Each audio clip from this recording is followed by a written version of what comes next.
Hello, everyone. We are back with another session of the Insight Forum. We have a very interesting topic to discuss today, which will provide you two sides of the coin, both as an HR professional as well as it will give you an employee perspective of how artificial intelligence is changing the conventional role which HR used to do. So today's topic is role of artificial intelligence in modern HR in contrast to traditional HR. And to talk about it, we have with us Mr. Shaban Butt. Mr. Shaban is a seasoned HR practitioner with over 23 years of cross-industry experience in FMCG, banking, telecommunication, beverages, retail, and manufacturing. He started off his career as manager HR way back in 1997 with Unilever Pakistan, and also he took charge of its London office as manager recruitment during the year 1998-1999. For almost a decade, he remained associated with the banking industry while working with some of the reputable banks in Pakistan. Uh, Currently, he's serving as Director, Human Resource and Administration at the Coca Cola Company and leading its UAE and Oman operations. His expertise involves, but not limited to, the strategy formation, talent acquisition and retention, mergers and acquisitions, customization of HR policies, and organizational design and capability building. And he is quite generous for in giving his time out to all the students and the mid-career professionals out here who are looking for career guidance and coaching. So let's welcome Mr. Shaban. Thank you, Mr. Shaban, for joining us today and for providing your time and getting ready for sharing your knowledge with us. Thank you, Danish. Thank you very much for inviting me. Thank you, IBA, and thank you very much, and a warm welcome to all the audience to come over and have a chat with me. It's a pleasure to be around, and it's an honor to get back and get connected to people back home. It's been almost 7 months. I've not gone back to Pakistan because of the situation we all are in. Yeah. It feels really good to be amongst our own people, and it's a delight to share my life experience and help out youngsters all there in the market. Right. So, Mr. Shaban, tell me how the situation is there. I mean, how operations are going on in your company. Where I mean, in UAE and Oman, people are going back to offices. Are there any differences before COVID and after COVID? What changes have you observed so far? Honestly speaking, life has changed. If somebody is still in a confusion or a confused state of mind whereby people do not know what actually has happened. If you come to UAE, it's a very small place, very close society, and you get to know things very quickly. So what has actually happened is that people who were of an opinion that oh, it's a month's game or 3 months, they have got to realize that even before they could actually realize what's going on, life Hmm. has changed for better or worse, whatsoever you want to call it, but it's not the same. Let's put it like this. You do go to office, but seldom. We are still going on 30 to 50% attendance. We are not 100% attendance as yet. Many of the companies, unfortunately, have laid off many people, even big names like Carrefour's and others. Even government organizations. There's a situation where people have not received their salaries for the last Hmm. 3 months or so. Those who are getting, some are getting 30% less, some are getting 50% less. So Hmm. it's a very concerning situation for professionals, and especially people to whom even pennies matter a lot. Right. Right. So times are different. Situation is definitely challenging. So what you have for us today? What positives do you have for us in terms of how HR is transforming and how artificial intelligence is playing a vital role when it comes to HR operations? So I would like you to move on with your presentation that you have developed for us. Sure. Let's go on without wasting time. But before Yeah. we do that, I'd like to tell the audience that my presentation is segmented into two parts. The first half of the presentation is going to be the evolution of HR, how HR was, why HR, and what is being talked about HR by normal human being or managers. Apart from HR Mhm. people, the other departments, how they talk about HR and Mhm. how we are perceived in an organization. Then what is it that's impacting us, and then I'll share with you very briefly the theoretical part, and I would like to take you through the practical part of it, and I would encourage you to ask as many questions, and we will segment more time for question and answer so that you can Mhm. have the practical perspective of the things. So Right. let's get Right. on to the presentation, Sure. and please let me know once you start, when you're able to see it. Yeah. You can? Yeah. It's perfectly fine now. Okay, great. So we'll get on to with the presentation. This is just a slide to let you know that been there, done that. 23 years in the industry, started my career as Danish just mentioned. At this moment in time, with all these years that I've spent working in different parts of the world, mainly Asia Pacific, Middle East, Europe. I am into career coaching, professional mentoring, people capability, employee engagement, and also working as an executive coach for the professionals, those who are finding it difficult to go through in their career, or they find themselves to be stuck in somewhere in the ladder of organization. Having said that, let's come to the main topic: role of AI in modern HR in contrast to traditional HR. So what I call it is the formula of change. Now, what is it that is driving this change? Why is it that we want change? Why was the need felt that why would we want to go away with the human hands and then get into the mechanical world of the things and get the things done through machines instead of humans? So there are so many questions on this aspect that need to be answered. There's a lot of confusion that prevails in the market at this moment in time, and professionals most of the time struggle for the answers. So coming on to the first part of it, let's take you back, and I'm sure that most of the people who are at this moment in time as an audience, they were not even born. I mean, I'm talking about 1945s and 50s and 80s and then 90s. So HR started from a welfare. When we were, if you go back to the history and see, in the days of World War, this is actually where HR platform started, and the situation of managing people, their documentation, it came into being. And thereafter we got into personnel and administration department, that was 45 to 80s, and then the human resource aspect angle came into being, which was in Pakistan in particular 1990s and 2000s. Prior to that, 60s onwards, in Europe and US, it had already started. Thereafter, 2000s, when we talk about strategic HR, when backroom seat was which was given to HR, and it moved on to the boardroom. And now we are talking about what next. That is 2020 and beyond.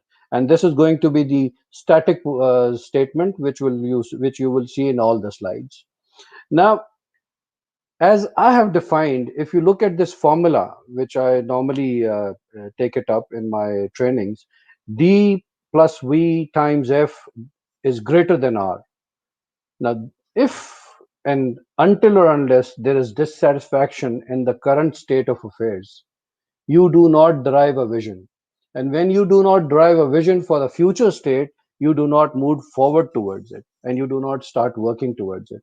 And once you start working, there is dissatisfaction, there is vision, there is first step taken. Then comes the play, which is resistance. Resistance from colleagues, resistance from the system, resistance from the top management. And how do we defy that? How do we still keep moving? How do we believe in what we are inventing? And this is what we gonna talk about going forward. Now, if you look upon that current criticism about HR, poor business managers.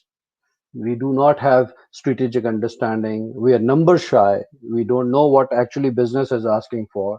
If business is asking for A, we go up as an answer with like B, C, D. So there is no evidence based things that we come up. We use jargons, we use trends, and that's all. That is what is being talked about HR at this moment in time. Now the question is that, is it the reality? Is it a rumor? Is it a fiction? Or is it a myth that people are carrying on and telling this about HR? And this is what we need to go into detail and understand and develop a clear understanding today, that what actually is HR. They also say that we are technologically challenged, which is partially true, which was partially true to an extent, but under the present circumstances, even a person who never used to use computer with a lot of efficiency has started doing so, because that was need of the time, because that is what was required. So if you look upon all these points, these are basically the allegations against HR, that we are not with the business, we are not the business, we are a back function. Even today, most of the organizations that I talk to, I get to my surprise, that still they feel that we are a back office function. Having said that, what is it that is a compelling reason for change? If we look upon closely the automated self-service, which is a game changer to my mind, today, so many things which are automated. And employee self-service is one thing which is really, really changing the game for HR. The things which we used to call the transactional HR or the back office things are being handled by automated services, by employees on their own, without even visiting HR offices. Technology supports employee self-service. Will it enhance efficiencies, reduce cost, time? It's a question that needs to be answered. Now, HRBPs need to up their game. They need to become more than what they are. They can't just be sitting there and advising and doing paperwork. They need to work about what actually the business requirements are.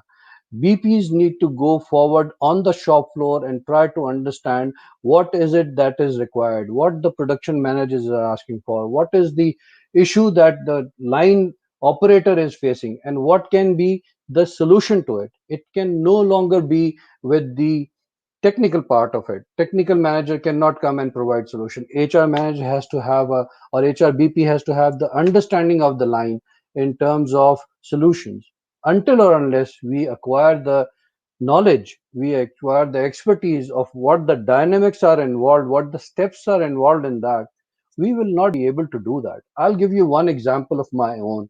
I was working for Unilever at one point in time in my career, and I was working for Walls Ice Cream Factory. At the factory, there was an issue with the union, that the cornetto that we all eat many a times and we love it. There were 24 packers on the line, and there were two operators who would just sit there and push the button and the machine would start, and that's all they were doing. And then 24 people making sure once the product is dropped and going forward, and then it gets packed. We went into as an HR, and when we said that we need to reduce costs because Walls was not making money. How do we do it? Let's reduce the manpower. How would you reduce the manpower? No, this is what the standard is. So we started working with the operators, with the workers, and we find out a solution that how we can do it. We reduced three people from the line, and that was only possible because HR knew what they were talking. HR knew the how the line will operate. HR had good relationship with the business, and they had enough trust to share the secrets of the line, so that how we can reduce manpower and bring the company into profit. So these are the kind of things that where we need to look upon. Now, if we see what is the purpose of HR, you will see, is it that we are just the order takers or implementers? Is it process managers only? Is it we are substituting poor managers, managers who are not able to lead their teams? We go and facilitate them and they use us as a substitute. Or change experts and facilitators. We are actually facilitating business and bringing in the change which is very much required in today's competitive world. Organizational strategy. Now, are we contributing towards the strategic side of the business? Are we formulating strategies along with CEOs and other leaders of the business that how we should shape up the business to be more profitable? How do we get closer to our goals, which is, of course, bottom line and top line? And how do we do it in an agile manner? How do we do it in a manner that we do not spend much, but we start getting more? At this moment in time, what the market situation is that the margins are very thin. So we need to find ways how to optimize our resources, all kind of resources, human resources, physical, whatsoever is available to conduct business, we need to optimize it. So we need to find ways and means, and this can only happen once we have practical knowledge of the business so that we can contribute positively and people understand the importance of our being. Providing solutions on critical strategic sides, HR strategy built and organization strategy, not only the follow up, we lead from the front. Performance and capability enabler. Now, this is a very important aspect of today's HR, that do we just do annual appraisals, do the paper filling, or do we sit with the line manager, help the individuals to understand their goals, their KPIs, and what are the ways and means they can achieve them in a better manner, enabling their performance to be better compared to others, enabling them to get their goals achieved and thus get recognized. Instead of being a police looking that this is right, this is wrong, this we should do, this that we should not do. These are the changing dynamics of HR which we need to focus upon in today's times. Now, the intrinsic and extrinsic role of HR. How do we see it, and what is it that is required of us, and what kind of a state we are living in today? Let's have a look at that. Today, it's a VUCA environment, and if many of you would know or have studied that we are living in a state which is volatile, it's uncertain, it's complex, and there's a lot of ambiguity going on. Till January, nobody could have ever thought what will happen to us. And there were plans. Somebody was planning a summer vacation somewhere. Somebody was going on a business trip. Somebody was going home to meet parents. But all of a sudden, the whole mankind and the whole life cycle came to an halt. Why? Because the truth of the matter is that the state we are living in, the world we are living in today, is highly volatile. We don't know what's coming next. So, as an HR, we need to be ready for each and every contingency. Most of you who are actually working or those who are studying, you guys must have planned, okay, there's got to be a BCP, there's got to be a contingency plan, and most of the big organizations that we have worked for, or that we work for, or that we want to work for, most of them have already have BCPs in place. But what actually happened? Did any of the BCP plans work? No. Our BCP never worked. We were in a state whereby we were struggling to get info and people were not even there. Everybody was scared. So these are the bitter realities of life. We think we plan, but the real life is far more different. On account of technological advancements, life is going very fast. And this COVID situation, to tell you the truth, what was supposed to be happening 5 years or 7 years down the road has happened within 3 months. Did we ever dream of having our office being managed on Zoom or on video calls? Till yesterday, when we used to say that, okay, fine, I'm going to have a Zoom meeting or a video call, people would say, it's not making sense. Why don't you come over and, face to face is different. Yes, I agree. Indeed, face to face is different. But is it a good to have or is it a necessity? If it's a good to have, today we can't afford to have it. Let's look into life which is necessary. Workforce and nature of work. The workforce itself, when it comes to human resource, is changing. The habits, the dynamics are changing very fast. The nature of work has changed a lot, and after this pandemic, it has even changed a lot. So we need to be abreast with that also. Cost effectiveness and innovation. Another very important subject. Today, the only thing which organizations and the CEOs are and CFOs are talking about is being cost effective. Because, as I said earlier, margins are very thin.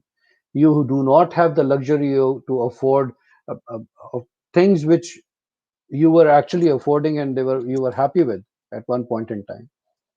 And then the socio-economic and economic situation of the organization of the uh, countries where we are living in, that also is not very positive. So how do we still make margins? Organizations still have to work, they still have to make profit, we still have to pay the bills, we still have to pay the salaries, we still have to give increments. How do we manage that? We can only manage when we become more and more efficient, innovative, effective, and cost effective. The first steps that need to be taken, I call it winds of change. Talent, skills. You guys must have heard a lot that, and the fact of the matter is that you go to IBA, you go to top notch universities, every single year there are toppers, there are very good, sharp students who are there. But the general trend and the general sentence which is heard out there in the market is there are no jobs. There's a lot of unemployment. But on the other side, when you speak to people, you to speak to CFOs, you speak to CEOs, you speak to HRs, the general complaint from the organization side is that we do not have good talent. Now, my question is to HR that where is the gap? And this is where HR has to play the role that how do we manage this gap? How do we bridge this gap? That is very important. We need to look upon the growing intolerance of poor leaders. We have all noticed that most of the leaders in the business side, they do not have command over their subject. And that's why at times HR has to facilitate and step in as a substitute manager to manage their HR or their workforce. They do not have the capability. So we need to engage them and we need to build their capabilities also. Wider adoption of integrated and cloud-based self-services. Again, now we are moving towards AI and its systems and its applications, which are actually being used within HR and are in the organization as well. So the use of cloud-based self-service systems, it's increasing day by day, and its importance is being realized. Though they are not very cost-effective, yet the need is immense. The impact of social media in today's lifetime, social media has a big impact. And coming from Pakistan, we can imagine whatsoever is being propagated by the media, the electronic media, it becomes a reality. Whether true or false, that's a separate issue and a separate debate altogether, but it becomes word of the mouth and it has a lot of impact. For good or worse, that's another debate. New approaches to performance and reward. Again, we have experienced and we have lived into an era which was more of a bell curve. Today, managers, leaders, business leaders, they are trying to do away with it because it was difficult for them to manage. It was difficult for them to go and face those people to whom they would say your performance is non-satisfactory and the other colleague is performing excellently. So they used to shy away. They did not have enough heart. So organizations are now coming on to performance enablement. Now, what is performance enablement? That is a constant dialogue between manager and the subordinate, letting him know how he is doing. In other words, a coaching process is being implemented so that people are able to speak to their people and forced to talk to them and let them know how they are performing day in day out, so that at the end of the year, or at the end of the half year, when the appraisal is being conducted, the formal one, it's not a surprise. Now, what must change in terms of HR when we talk, how we were previously, how we should be going forward? This again is a very interesting slide if you try to spend some time. The earlier it was more of a perspective. Going forward, it should be more adaptive. We need to go, and again, as I said earlier, we need to be more business focused. We need to be more hands on, process driven, more of a push, more of policing. Do it. This is right. This is wrong. This should do. This should not do. Why did you do this? What is now? Employee driven. You need to facilitate. You need to ask them what do you need to do to work better. You need to engage them to make sure that they are engaged in their work life to an extent that the work is happening without any fail, and almost to an automatic system based. We were too much policy driven. What do we need to do? We need to be social based. We need to connect with people. We need to understand their dynamics. We need to understand beyond their 9 to 5 life, to have a clear understanding that which mindset the person is coming up with, what is happening in their personal lives, which is making them behave in a certain manner in a corporate life. That is another very important angle that we need to emphasize on as an HR professional, to have a clear understanding and command over our subject, and have a very good integrated relationship with our workforce, which would lead to efficiencies automatically as a follow through. Managing manpower, again, numbers, headcount, that was an issue all the time. If we start focusing towards delivering results within HR and facilitating business and the organization, so that in the end the bottom line is delivered, that is the new approach. This is the perspective, the mindset that we have to go with. The HR function, it was more hierarchical. There were steps, there were layers. What is it now? It's more of a performance enabler. We reach out. Instead of people walking into our offices and asking for things to be done, we need to reach out, because again, it's an electronic state. It's a it's an it's an era where artificial intelligence has taken over all these redes. This can happen. It can happen on its own. You don't need to be sitting behind your desk.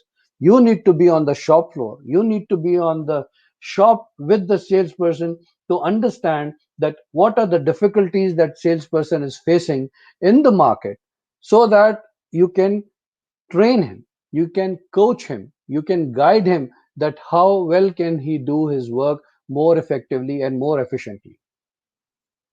And for all this, what I'm saying is, of course, it's backed by AI, and we're going to talk about it going forward. Now, till here, we have talked about how things have been, what people say about HR as a profession, and what is it that comes once we have given all these solutions. What comes next, which is called resistance.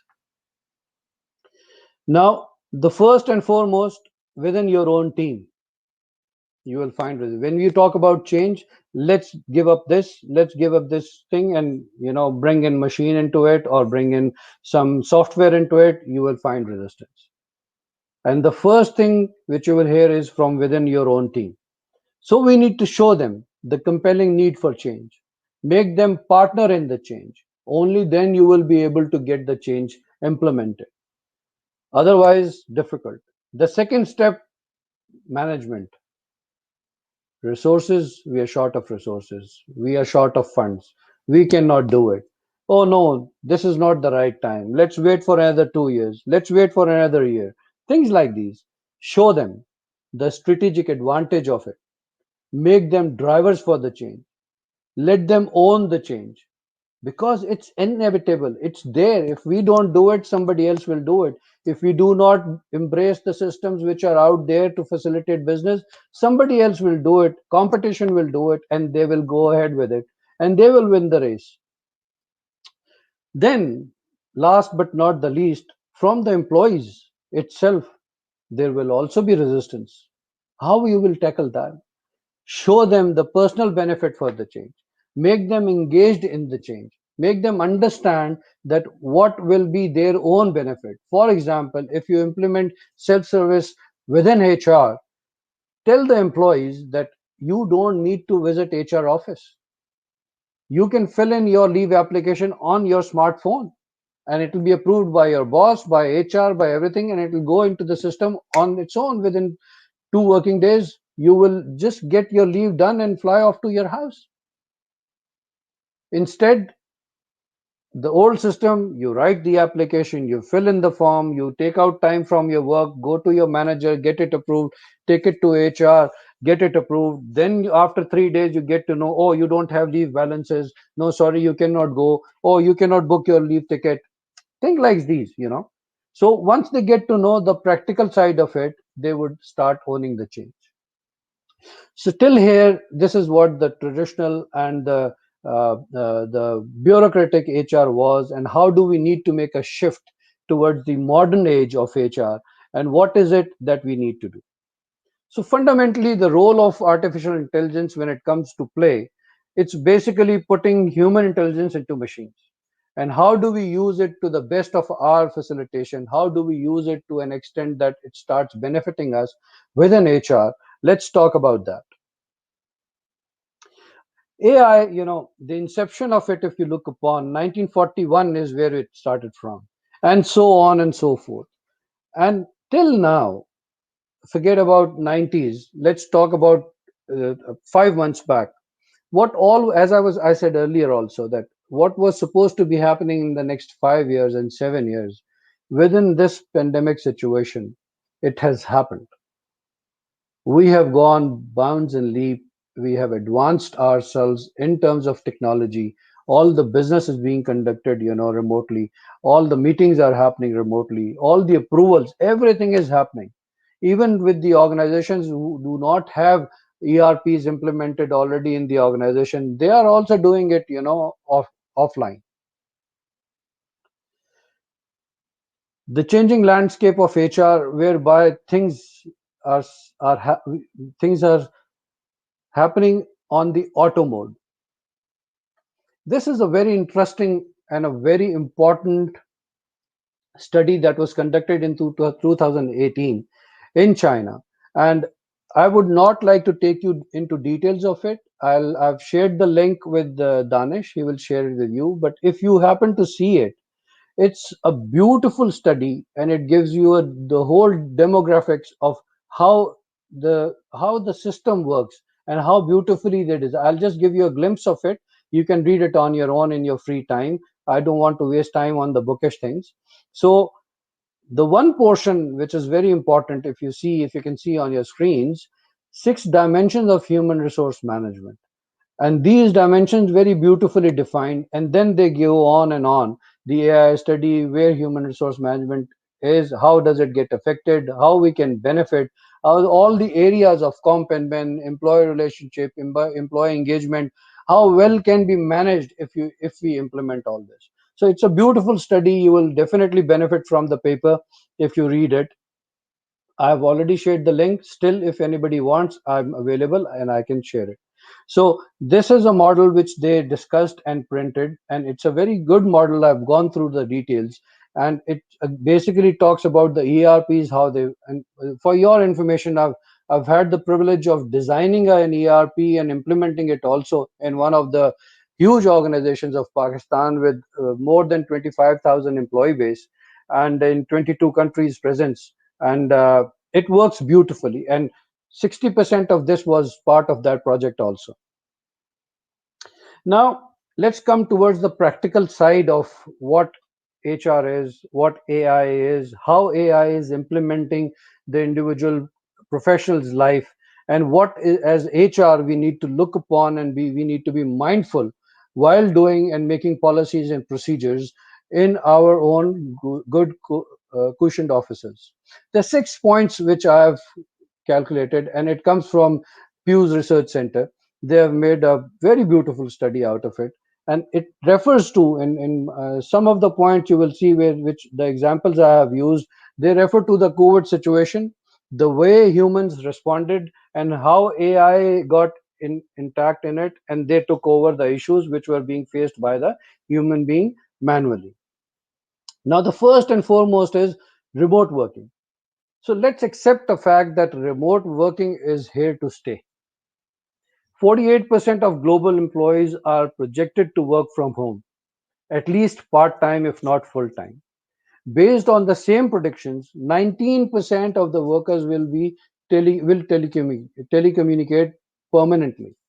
Now, this is the new normal. We as an organization have already started thinking on these lines. Which are the positions which can be outsourced?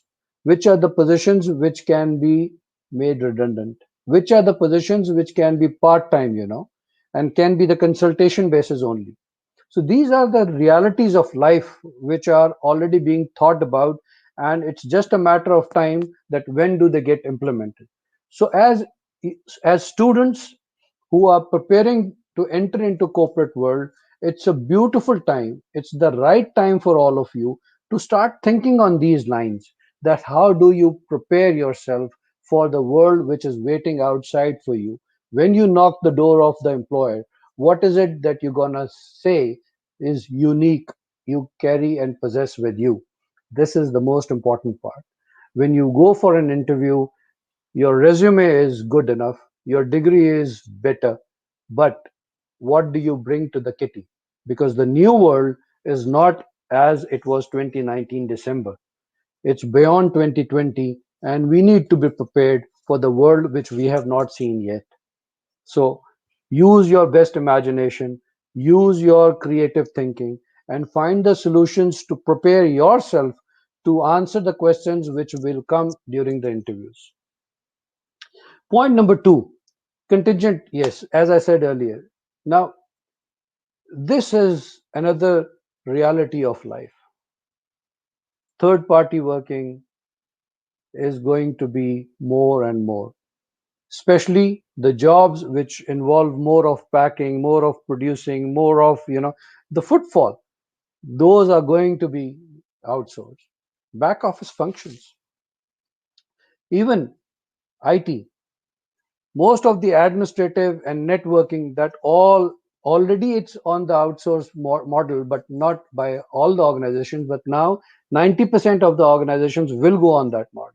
On only the developmental side will remain with the organization, that to be outsourced to the consultants who will do and send you the software. You upload, you manage the patch, and up and running. The third part is human touch. Now this is something important. Technology, it has blurred, it's a thin line between a professional and a personal life. All these things have been blurred. People have attended calls from the kitchen, from the living room, from the bedroom. There was no rest time, there was no personal time. After the invention of smartphone, as it is, life had become difficult. And thereafter, when WhatsApp took over, you were 24/7, available. If you do not respond to your boss in next 5 minutes or 3 minutes, he would say, "Oh, he's so arrogant. How is it possible? He must be having his phone in his hand. Why has he not responded?" So these are the brutal realities, that how AI is intruding into the personal life of a professional and then creating a disturbance. How do we manage that? How do we manage our own emotions? How do we conduct ourselves? These are important things, questions which need to be answered. Now that we are working 24/7, whether we are at home or in office, we are working. The mental well-being of professionals is another concern that we need to be very mindful of. Over 60% of the employees experience isolation. During this COVID, It was a forced isolation, and people have really gone depressed. And to manage a community, a workforce which is so dispersed, it's even more difficult. But at the same time, very important. This is again where AI plays an important role. If you have self-service with you, all they have to do is tick in that they are there. If they are visiting any shop, if they belong to Salesforce, they can just scan their product, and their attendance and their presence will be notified back office or HR or whatever the system is being implemented, and then you can rest assured that yes, the person is in the field. No need to come to office. Suppose he's a debt collector or a cash collector, he just needs to go to the bank instead of coming to office and giving it to the cashier. Deposit the slip, scan the receipt, send it to the system. It gets uploaded to his profile, money received, account settled, no issues. So this is how important AI in today's world is. Facial recognition, that's another aspect, that's another important part of it. So all these things have made life more complex. Machines were introduced to make life easy. Unfortunately, more complexity has taken place instead of ease. So we need to find as HR, where is the differentiating line? How do we differentiate? How we bring in the balance? We have been talking about work-life balance for ages. Have we been able to implement? Today is the time when it becomes vital that HR puts foot down, it steps forward, it sticks out the neck in front of the management and tell them that it's time. We need to create a balance. It's very important. Now, as a workforce, home schemes gain momentum, leaders are turned into attention. I mean, you can read the slide, but 60% of the employee experience again isolation to build community amongst the. I'm sorry, this is a repeat because from the last slide, I think it's yes. Anyway, so what is being said here is that we need to be careful and find efficiencies in these difficult times, because if machines are going to be more efficient on the practical side where the humans will go, so that coordination needs to come into play. Because to run the machines, often people ask the question that if you implement ERP or if you bring in system, then what is going to happen to the humans? Friends, humans will always have a job. Yes, the nature of job will change, the dynamics of job will change, but humans will always have a job. So you need to prepare with the skill set which is required for tomorrow. This is where we need to make the difference. And this is where we need to ensure that we are equipped properly to deliver what is being asked tomorrow. The most important slide of today is the rise of Generation Z. The person who was born in 1996, the eldest member of that era, is now ready to enter into the practical workforce. And today's generation is so very well equipped in terms of automation, in terms of AI, we've been talking about, in terms of all these new gadgets, that the employers need to be very, very tech savvy to absorb those skills. And the Generation Z employee demands performance, efficiency. As the first fully digital generation, these employees set a high bar for workplace technology. 97% of Generation Z employees believe technological literacy matters, and 80% want to work with cutting edge technology. So things are going to be more and more tougher. Things are going to be more and more competitive. We need to prepare ourselves, and students who are getting into practical side of the life, they need to get into the practicality of the life, because the studious side of a professional is different. But when the study marries the practicality, that's where you need to clear you need to create a proper understanding.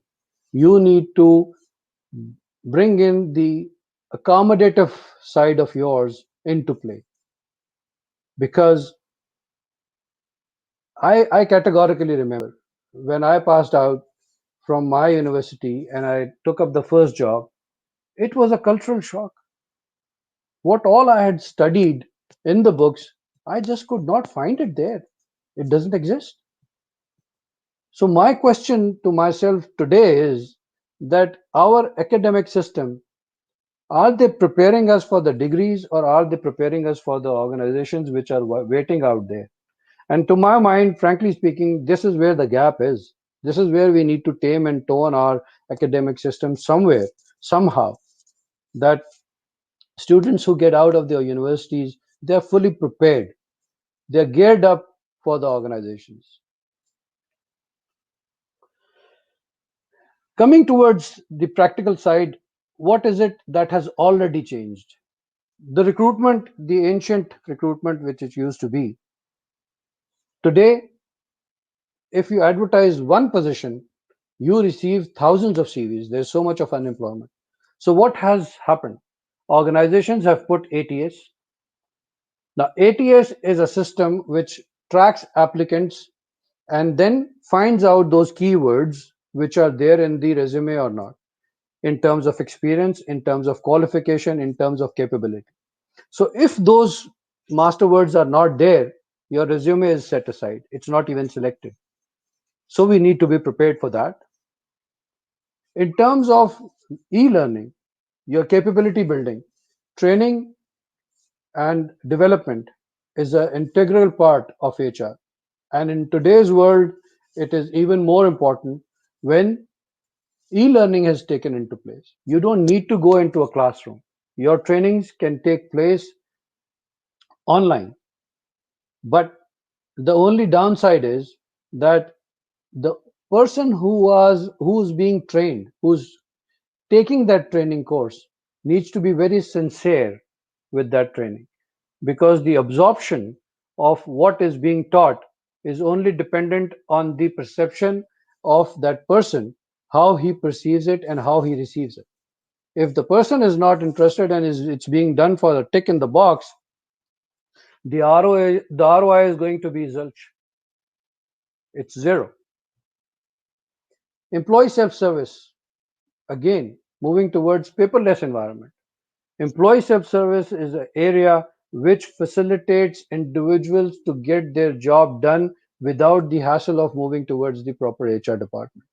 Whether it be your employment letter, salary slip, your leave application, your leave balances, your anything for that matter. Even to an extent of your annual appraisals, everything is online. So, friends, AI has already taken over the system. But the question arises that would there not be a need for HR professionals to stay in those offices? No, there would still be a need, because no matter how beautiful the system is, there's got to be a human hand behind to manage, control, and consolidate, because we need to bring in the dashboards. And dashboards are also being maintained and prepared by the system. A human does not have to, collate, but the human has to understand the dashboard, the reports, and then make the briefs for the management, make them aware. So we need to have a very clear understanding. All these things that we talk about, AI, it has become a jargon now. It is a part of life. It is a tool to facilitate, make things better for humans. There's no fear of job loss. We should not be worrying about most of the resistance which today I have faced is from the co-workers because they fear job loss. I guarantee there is not going to be a job loss. Instead, there will be more jobs. But yes, I agree. The the mode of or the scope of the job will change. Just to give you a practical example of what I mean by all these things, most of you may even have seen it. Just have a look how beautifully it works. Just try to concentrate on the smartphone and what you see over there.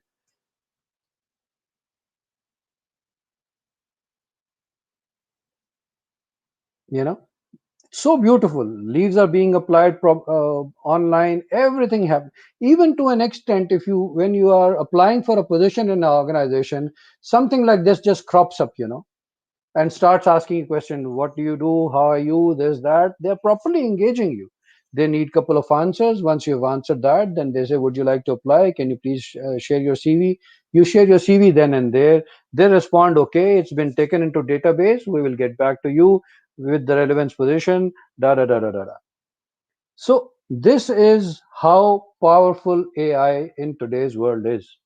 But at the same time, there is somebody sitting behind who's managing all this. Because all this data which is being put in is being collated and managed somewhere. And there you need somebody to be present. With this,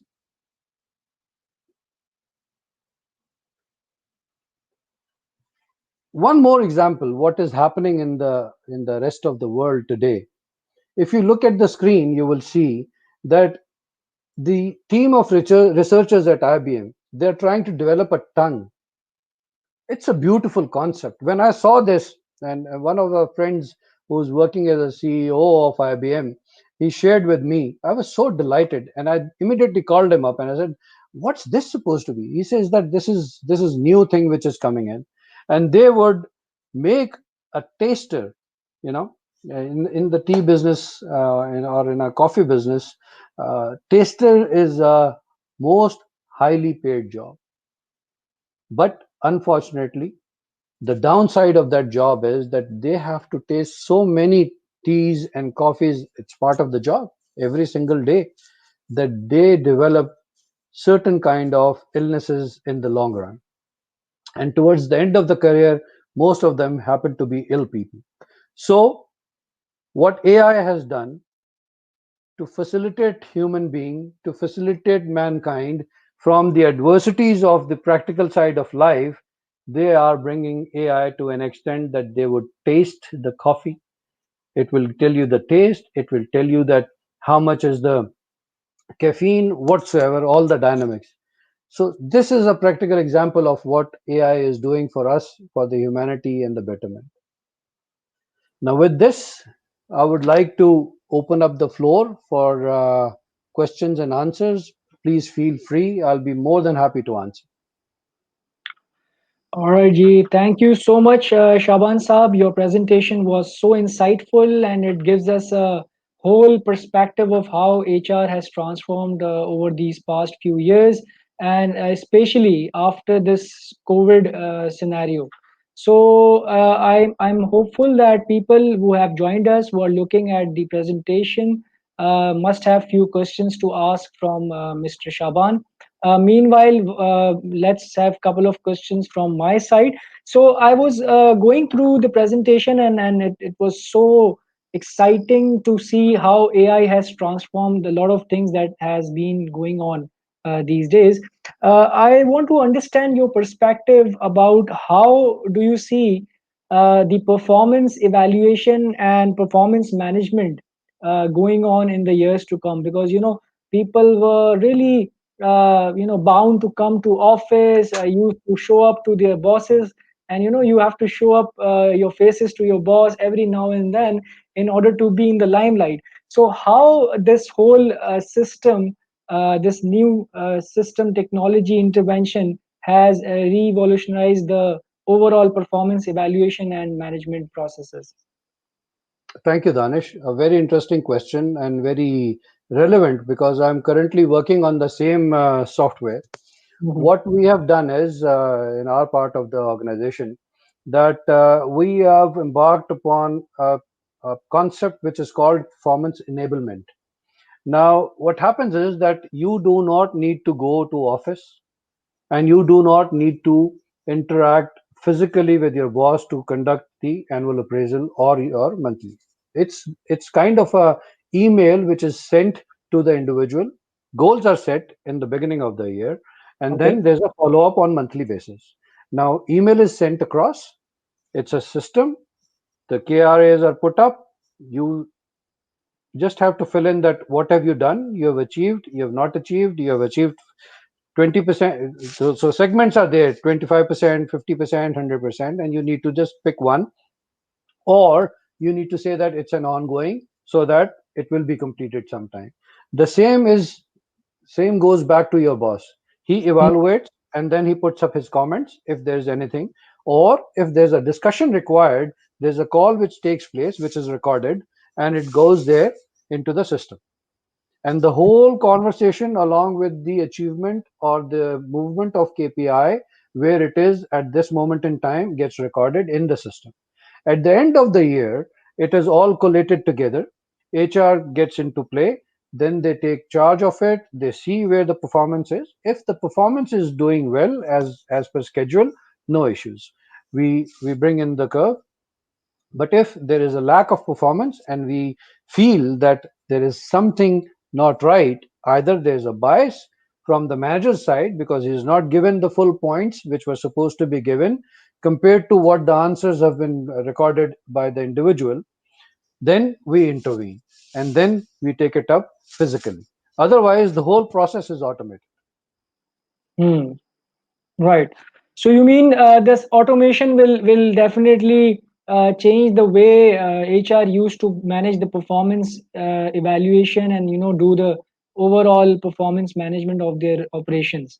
So that's from the employer perspective. Now I'm coming to the other side of the coin, which is of course the employee perspective, and especially the fresh graduates and the mid-career professionals. So you talked about some of the skill sets that people should acquire in order to remain in business in the years to come. So, can you identify for us as an HR veteran that I mean, what sort of skills are really required by the industry, particularly in Pakistan and especially in the Gulf region, that could help them out in placing themselves into good organizations at a good roles. So, some of the top skill sets that are required by the organizations. You mean to say for HR professionals? For HR professionals as well as for the ones who are looking to have a role that could lead them to the to the growth prospect. So whether it be in the marketing, whether it be in HR, so maybe we can do this way. First, you answer especially for the HR professionals and for the generalists, right? So those who are looking for several roles. Okay, so let's take the first part of the question first. See, when it comes to HR, people need to be more tech savvy. As I said earlier, people need to understand what their skill set is, and not everybody can be tech savvy. There's got to be a natural instinct, and one must be willing to bring in that. And if you have that